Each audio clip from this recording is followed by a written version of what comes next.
a intensidade do principal dia de trabalho. Então Zelensky é um diplomata tão talentoso que brigou com a Polônia e agora a Polônia não aceita mais ucranianos. Na verdade, aceita, mas com condições tão difíceis que... Enfim, vamos falar sobre isso agora. Também vamos conversar sobre muitas outras coisas que são interessantes. Por isso, assista a este vídeo até o final. Tem várias coisas extremamente interessantes que são relevantes para hoje em dia. E uma delas é que os ucranianos continuam salvando cidadãos levados à força para a mobilização. Por exemplo, em Lviv, adolescentes tiraram de dentro de um carro um homem que havia sido russificado anteriormente e, consequentemente, queriam mandá-lo para aquele lugar de onde os russificados geralmente não voltam. Aqui, naturalmente, há muitas palavras ruins de todo tipo. Cenas, pode-se dizer, de violência que não são bem-vindas no YouTube. Por isso, estou mostrando para vocês em imagens. Assim, com quadros parados, digamos, que permitem entender o que está acontecendo por dentro. E o vídeo completo pode ser assistido no meu canal do Telegram. Aponte a câmera do seu smartphone ou tablet para ele e acesse lá. Ou na descrição do vídeo, bem aqui embaixo, tem um link para esse canal do Telegram. Então vamos dar uma olhada em como estão os talentos de Zelensky em estabelecer relações diplomáticas. E os talentos são realmente grandes. Os ucranianos na Polônia já começaram a ter o status de UKR negado. Ou seja, é praticamente o status de refugiado, basicamente pelo critério que estão usando para verificar. E cada vez mais estão negando, dando em vez disso um PESEL comum que não concede os mesmos direitos. E isso já preocupou os empregadores poloneses. Por quê? Porque quem tem o status de UKR tem direito ao trabalho. Aqueles que têm apenas o PESEL comum muitas vezes não têm esse direito. Uma empresa polonesa quis empregar um ucraniano recém-chegado da Ucrânia. Ele apresentou documentos e escreveu UKR, mas ele recebeu apenas o PESEL com o status de Noé. No órgão, disseram que foi recusado porque o solicitante não era da região onde ocorrem os combates. Ou seja, agora a Polônia está passando a analisar os pedidos de refugiados vindos da Ucrânia, e não da Holanda. Lá já faz tempo que não aceitam homens ucranianos como refugiados, e se não me engano, também mulheres das regiões onde não há guerra. Tudo está relativamente calmo, como nas regiões de Transcarpátia, Lviv e áreas similares. E agora, ao que parece, a Polônia também decidiu fazer o mesmo. Empresários poloneses afirmam que essas situações não são mais casos isolados, e as instituições estão investigando cada vez mais cuidadosamente se a pessoa realmente fugiu da guerra ou veio mais por motivos econômicos. Quanto ao status de UKR, ele permite viver legalmente na Polônia, usar o sistema de saúde pública e conseguir emprego, basicamente como um polonês sem procedimentos administrativos complicados. Além disso, aqueles que por algum motivo perderam esse status já não podem obtê-lo novamente. É isso aí. E Zelensky continua dizendo que dar o nome de uma brigada em homenagem aos heróis da UPA que são odiados na Polônia e considerados inimigos da Polônia é justo. Mas na verdade é claro que aqui é muito complicado. E continua havendo um grande problema nas relações entre a Polônia e a Ucrânia. A Polônia, lembro, é um dos maiores parceiros que recebeu novamente uma enorme quantidade de ucranianos. Deu trabalho, deu abrigo, fornece armas, ajuda. Na minha opinião, Starlink está sendo usado pelos militares na linha de frente e realiza uma série de outras atividades que podem e devem ser chamadas de ajuda. Então, a princípio, tudo estava bem. Mas o decreto de Zelensky, segundo-se o professor adjunto do Departamento de Ciência Política, inflamou a hostilidade entre a Ucrânia e a Polônia. Ao mesmo tempo, os analistas acreditam que o conflito favorece a oposição de direita ao partido de Tusk. E agora os nacionalistas entram em cena, que naturalmente não vão estabelecer nenhum tipo de relação boa ou amigável com a Ucrânia. E ao mesmo tempo, já estão surgindo conversas de que se vocês estão devolvendo as ordens, isso é por causa do fato de que Zelensky foi privado da Ordem da Águia Branca. E depois todos os presidentes, e os assessores dos presidentes, e até os assistentes dos zeladores-chefes da Ucrânia começaram a devolver algumas condecorações que em algum momento lhes foram concedidas. Até o Kuchma se destacou, assim como o apicultor Yushchenko e outros. Um passo muito importante, claro. Para a Polônia, no geral, não faz absolutamente nenhuma diferença. E já os representantes da Polônia declaram que assim que devolverem todas as condecorações, eles também podem devolver o dinheiro, as armas, as munições e tudo mais que fornecemos a eles anteriormente. Bem, isso é, na verdade, uma continuação daquela retórica sobre a qual eu falei, que realmente se vocês são tão heróis assim e podem devolver com esse grito de fu, Polônia devolve as condecorações, então por que não devolver também armas e dinheiro? Depois continuam as conversas sobre o futuro da Ucrânia depender da Polônia. E a sobrevivência depende diretamente dela. Sobre isso já não falam apenas representantes da Polônia ou da Ucrânia, mas também analistas ocidentais. Assim, por exemplo, Varsóvia agora fornece ajuda a Kiev. E além disso, pelo território polonês passa a única rota de trânsito confiável, pela qual, inclusive, são fornecidas armas para a Ucrânia. E se essa rota for bloqueada, obviamente, não será possível fornecer nenhuma arma para lá. Além disso, a Polônia tem o direito de veto em relação à entrada da Ucrânia no bloco, no caso, na União Europeia, quero dizer. Vamos ver agora também quem já é contra a entrada da Ucrânia nesse mesmo bloco, na União Europeia, porque Zelensky conseguiu estragar as relações com outros países. Segundo o colunista, a Ucrânia deve começar fazendo um acerto completo em relação à história ambígua da UPA. Gestos que podem causar briga entre Ucrânia e Rússia são inaceitáveis. Algo visível para pessoas sensatas de fora. Mas aqui mesmo há muitas pessoas sensatas no governo. Por isso, minha mãe e Maima Toshimaima. Ao mesmo tempo, as pessoas comuns entendem que a Ucrânia depende muito da Polônia. E 90% dos ucranianos apoia isso. E apoiam uma relação construtiva com a Polônia sobre questões históricas. Poucos acham que disputas históricas entre países devem ser resolvidas por historiadores, mas isso é outra questão. Mas, no geral, a maioria acha que tudo deve ser feito de forma pacífica. Bem, e Zelensky como representante? Bom, não sei de quê. Enfim, o governo da Ucrânia acha que é mais inteligente do que todos os outros.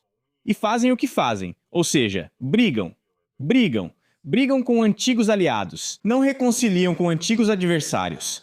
Assim, no grupo dos parceiros que apoiam a Ucrânia, restam cada vez menos estados, estado de indivíduos separados. Como isso pode acabar? Bem, vocês mesmos entendem como. Um fracasso total, como às vezes chamo meus vídeos. Com quem mais Zelensky brigou? Com a Hungria. Zelensky não conseguiu estabelecer relações com o húngaro. E ele suspendeu a análise dos pedidos de adesão da Ucrânia e da Moldávia à UE. Ou seja, antes diziam, olha, Orbán está lá, ele faz o jogo da Rússia, ele faz isso. Vamos ajudar a Hungria a alcançar um futuro democrático. Era isso que diziam na Ucrânia. E Magyar Mader era visto como um dos líderes da Hungria que teria uma atitude positiva em relação à Ucrânia. Bem, e o que há de especial nisso de novo? No geral, como sempre, tudo deu certo.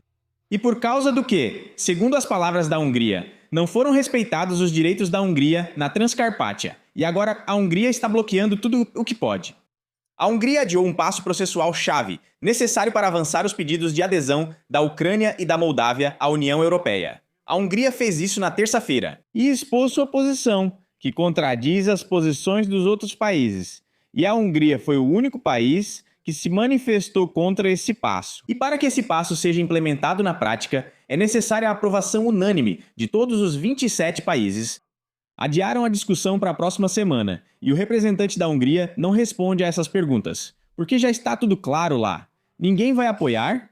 Talvez eu tenha a impressão de que, aparentemente, a União Europeia demonstra disposição para aceitar lá tanto a Ucrânia quanto a Moldávia, o Afeganistão e até alguns outros blocos militar-econômicos poderosos na União Europeia. Mas, por exemplo, eles negociam com representantes do próprio bloco, como Maider, e dizem, olha, segura esse processo por enquanto, e nós, externamente, vamos bater o punho na mesa e gritar, sim, a democracia deve ser democrática, a economia deve ser econômica, a Ucrânia deve ser ucraniana, e tudo nesse mesmo espírito.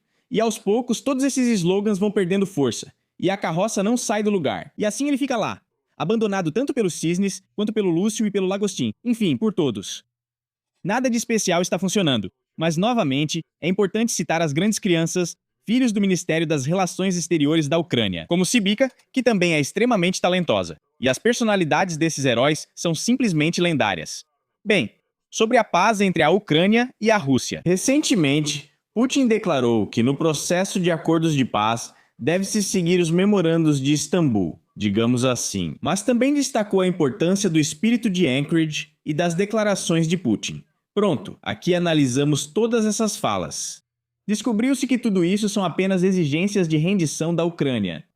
Os analistas lembram que as exigências da Rússia, expostas nos acordos de Istambul, tornariam para sempre impossível a entrada da Ucrânia na OTAN.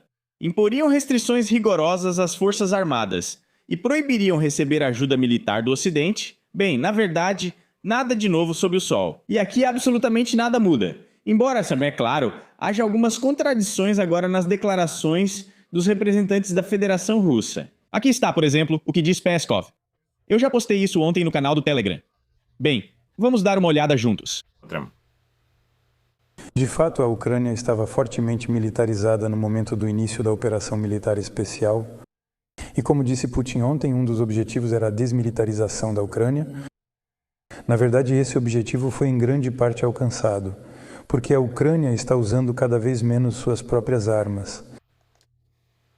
Bem, essa é uma declaração magnífica que provavelmente entrará para os anais dos políticos mais talentosos da Federação Russa e de outros países.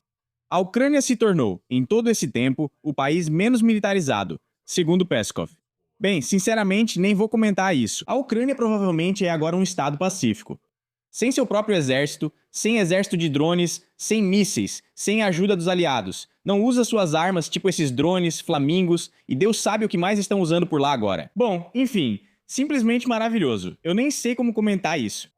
Mas mesmo assim, enfim, a paz não vai chegar tão cedo. Porque no próprio discurso de 24 de 1924, Putin, que agora insiste em usar esse discurso como uma espécie de conceito básico, digamos assim, para um cessar-fogo, ele insistiu na retirada completa das tropas ucranianas das partes das regiões de Lugansk, Donetsk, Zaporígia e Kherson que estão sob controle da Ucrânia.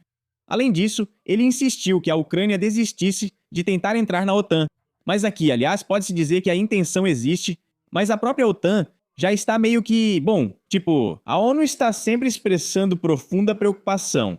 A ONU recebe contribuições financeiras boas, mas na verdade não fazem muita coisa. E ele também era ótimo, simplesmente uma organização junto com a OTAN, mas na ONU estão tanto a Rússia quanto a Ucrânia, enquanto na OTAN a Ucrânia ainda não está, mas a OTAN por si só agora, ao que parece, não está fazendo muita diferença. Por isso talvez já nem seja tão importante. Mas mesmo assim, é isso aí.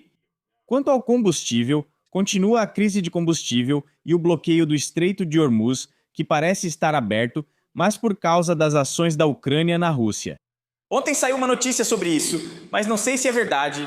No distrito de Khanty-Mansi, limitaram a quantidade de combustível por veículo, e o distrito de Khanty-Mansisk é considerado uma das regiões líderes em refino de petróleo. Não sei se isso é verdade. Se alguém dessa região estiver assistindo, comente como estão as coisas aí. Mas até agora, todos os boatos que circulavam sobre problemas na Crimeia, na região de Moscou, em Moscou, bem, por enquanto não se confirmaram. É verdade, apesar das tentativas de dizer que não é assim, então tudo bem, é isso. Pronto. Quanto a outros países, alguns deles estão agora se tornando líderes no fornecimento de petróleo e gás para o mundo todo, ou pelo menos para a Europa. Em particular, o Azerbaijão, de forma inesperada, assumiu a liderança como um dos principais jogadores energéticos.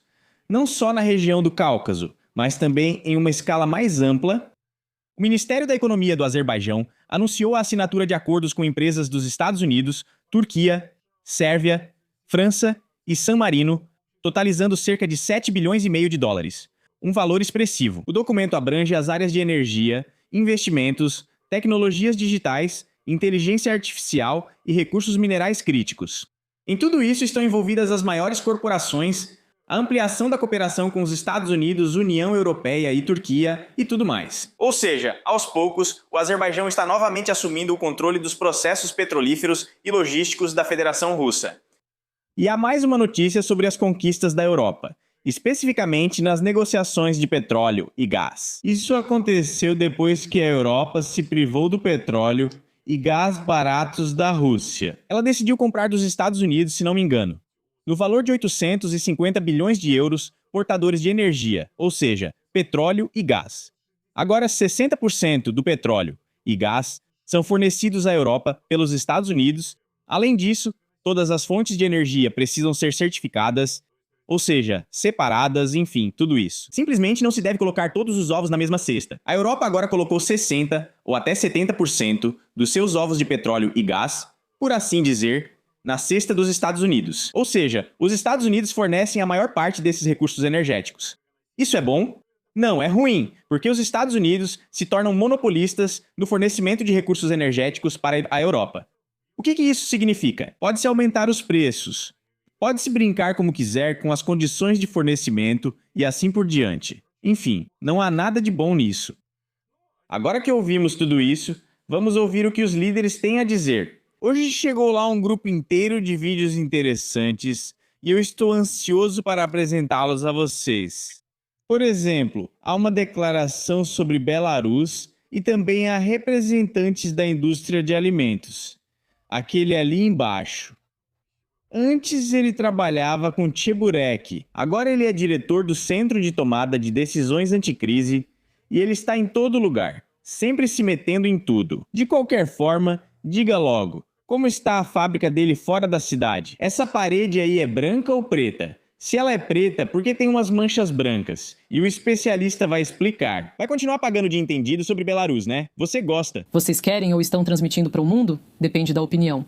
Aqui são necessários óculos com grau, porque Zagorodny é tão poderoso que vocês veem palavras, mas suas imagens não aparecem. Especificamente sobre Belarus... Sobre Belarus? Bem, vamos dizer assim, o mundo não funciona assim. Primeiro fazemos, depois vemos a reação. Agora, pedir permissão aos europeus ou americanos, perguntar se erramos com Belarus... Zagorodny, em resumo, quer atacar Belarus, estando em um estúdio confortável em Kiev, estando protegido e com todas as consequências disso. E ele vai atacar. Quem são aqueles que receberão a ordem e que continuarão morrendo na linha de frente? Isso é lógico, claro. Vou te dizer com quase 99% de certeza que vão afirmar que não precisa fazer isso. Mas pessoas sensatas em geral sim. Elas consideram todos os possíveis cenários de desenvolvimento desses eventos e um ataque ao outro lado nas condições atuais para a Ucrânia. Mas isso seria como a morte. Mas Zagorodny, claro, pensa diferente. Primeiro você bate, depois observa, e se alguém faz algum comentário para você, se não fizerem nenhum comentário, ou seja, você recarrega e continua resolvendo seus próprios assuntos. Bem, especialista em geral, o especialista simplesmente fazia o melhor em tudo. Depois, claro, com os Chebureks, mas isso é outra história. Depois tem também esse outro personagem, provavelmente um poderoso exterminador militar, esse aí, chame como quiser. Enfim, aqui temos dois exterminadores dos dois lados. Se mandarem eles para a linha de frente, a guerra deve acabar rápido, pois os soldados dos dois lados vão rir muito. Mas continua ali à esquerda, Pirozochek, expressando várias opiniões cruéis. Na verdade, esse personagem à esquerda não é nada militar, mas o quanto ele expressa pensamentos profundos em certos sentidos, é simplesmente surpreendente. Vocês acham que não exigimos a total defesa do território? Agora estamos lutando. Esse personagem fala o tempo todo, nós nos associamos aparentemente com Zelensky ou com Putin, ou com mais alguém, nós. Está sentado na cozinha, tomando um cafezinho feito pela esposa ou por um amigo, e contando sobre todas essas peripécias dos processos políticos. No cessar-fogo, europeus e americanos discutem enquanto somos tratados como entretenimento. Esqueceram que ali estão nossos territórios ocupados, nossos jovens e crianças que acabam crescendo falando russo. Os olhos dele ficam se mexendo, tá vendo? Ou seja, é uma pessoa que está contando alguma coisa, e os olhos dele se movem tanto assim, aqui dos conhecidos que tive, nada de bom aconteceu. Eles divulgam o ucraniano por aí. Eles entendem ucraniano e exibem bandeiras nazistas da Rússia, afirmando que ucranianos são ruins e estão sendo nazificados. Esse é o problema. Nosso futuro na Crimeia está sendo destruído. Interessante. Se esse personagem tem filhos, se tem, então por que eles não estão na linha de frente, em vez de fazerem o que esse personagem propõe? Mas até o jornalista olha e pensa: sim, o que está acontecendo, você está me falando um absurdo. Cresceu uma geração inteira de pessoas novas que, infelizmente, eram ucranianos, mas agora estão totalmente russificadas e isso é um grande problema para a Ucrânia. Mas por algum motivo, dizemos que queremos recuperar nossos territórios, devemos exigir isso. Por quê? Por que é assim? Vai para a linha de frente, exige e recupere, vai lá, tudo ótimo. Enfim, surgem vários pensamentos ao olhar, claro, para esses personagens. Mas vamos encerrar provavelmente com o seguinte. Aqui está o general Krivonos, que agora está na reserva, também por algum motivo está com um fundo de papel de parede. Aparentemente isso é uma nova regra entre esses personagens dispensados da mobilização. E ele diz que não o deixam ir para a linha de frente, Não o deixam, o homem quer lutar na linha de frente, mas não deixam. Mas você imagina que problema, que castigo, o que se pode fazer? Ela recolhe gente à força nas ruas, mas não deixa o general avançar. Ai. Bom, a Fazenda vai se cansar. Escrever e desviar, mostrar como são trapaceiros e dizer que não estamos na linha de frente porque Zelensky não deixa ir para lá. É isso, Zelensky não deixa ir pra frente. Bem, o que você vai fazer tudo isso aí? Agora, se fosse assim, como se abrisse um corredor da vitória entre as divisões e as frentes do inimigo, isso terminaria em algum lugar na Lua. Mas não, Zelensky não deixa. Incógnito, eu claro, não sei. O que é isso? Enfim, ajudar a Ucrânia, nem que eu postasse sobre isso, seria punido de forma irracional. Deixam o Vitali, isso ainda às vezes está no seu lugar, do meu ponto de vista. Ou seja, com a minha aposentadoria, os países ajudam muito mais do que se eu obedecesse ordens incompreensíveis, mas fosse punido por funcionários desconhecidos do exército. A questão não é sobre isso. A questão é que cada um, no seu lugar, do meu ponto de vista, pode fazer o máximo pela sua própria pátria. Pois é, se você está sentado na cozinha, faz o máximo pelo país, prepara um chá forte, toma ele com vontade e conta como você capturaria, de novo, os inimigos, ou como morderia eles com os dentes, ou faria mais alguma coisa assim. É um grande benefício apenas para o Estado, mas ele impede ir à guerra. Poxa, normalmente deixam as pessoas comuns irem, mas o general não deixam, né? Temos um problema com generais no nosso país. Talvez devêssemos atrair imigrantes para cargos de general também, não sei, mas é isso aí. Com quem a Ucrânia pode brigar? Os aviões estão voando. Vamos bombardear, como disse Zelensky, mas a paz ainda não chegou. Vamos esperar por ela. Espero que vocês também aguardem. Prezados espectadores, até logo a todos. Um belo dia, ou uma bela noite, quando cerca de 5 ou 7 mil drones voarem em direção à Crimeia, todos eles estarão carregados com ogivas de combate e ogivas desse tipo. Dizem que é coisa demais, general ucraniano, enquanto a ponte da Crimeia estiver de pé e caminhões passarem por ela. O que leva as pessoas para longe da praia, para fora da Crimeia, é a sua chance de salvar a vida.